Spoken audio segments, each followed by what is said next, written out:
My channel. ಸ್ನೇಹಿತರೆ, ಈ ತಣ್ಣಗಿನ ವಾತಾವರಣದಲ್ಲಿ ಸೂಪ್ ಕುಡಿಬೇಕಂತ ಅನಿಸುತ್ತೆ, ಆದರೆ ಮಾಡೋಕ್ಕೆ ತುಂಬ ಹಿಂಸೆ ಆಗುತ್ತಲ್ಲ. ಬಟ್ ನಿಮಗೆ ನಾನು ತುಂಬ ಈಸಿಯಾಗಿ ಹಾಗೂ ಹೇಗೆ ಮಾಡ್ಬೋದು, ತುಂಬ ರುಚಿಕರವಾಗಿ ಹೇಗೆ ಮಾಡ್ಬೋದು ಅನ್ನೋದನ್ನು ಹೇಳ್ಕೊಡ್ತೀನಿ.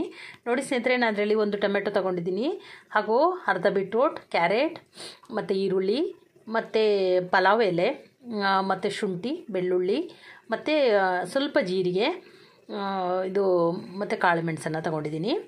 ಇದನ್ನು ನಾವು ಒಂದು ಕುಕ್ಕರಲ್ಲಿ ಹಾಕಿ ಬೇಯಿಸ್ಕೊಳ್ಳೋಣ.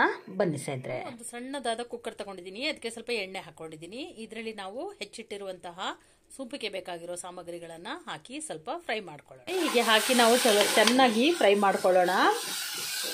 ಮತ್ತು ನಾವು ಇದಕ್ಕೆ ನೀರು ಹಾಕಿ ಬೇಯಿಸ್ಕೊಳ್ಳೋಣ ಸ್ನೇಹಿತರೆ. ಇದೆ, ಈಗ ನಾವು ಇದರಲ್ಲಿ ಈ ಪಲಾವ್ ಎಲೆನ ಹೊರಗಡೆ ತೆಗೆದು ಇದನ್ನು ಮಿಕ್ಸಿ ಜಾರಿಗೆ ಹಾಕ್ಕೊಳ್ಳೋಣ. ನೀರನ್ನು ಹಾಕಿದ್ದೇನೆ.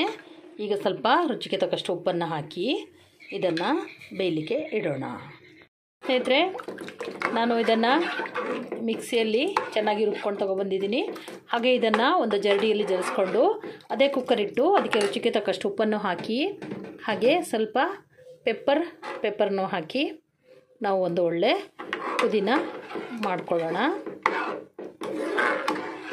ಇದು ಚೆನ್ನಾಗಿ ಕುದ್ರೆ ಆಯಿತು, ತಯಾರಾಗುತ್ತೆ ಸ್ನೇಹಿತರೆ.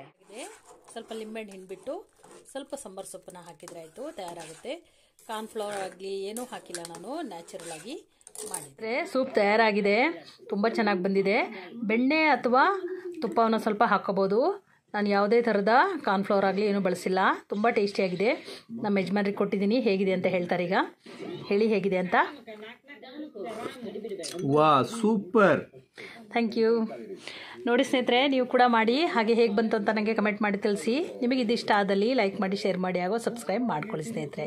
Thank you so much. Healthy food with Geetanjali.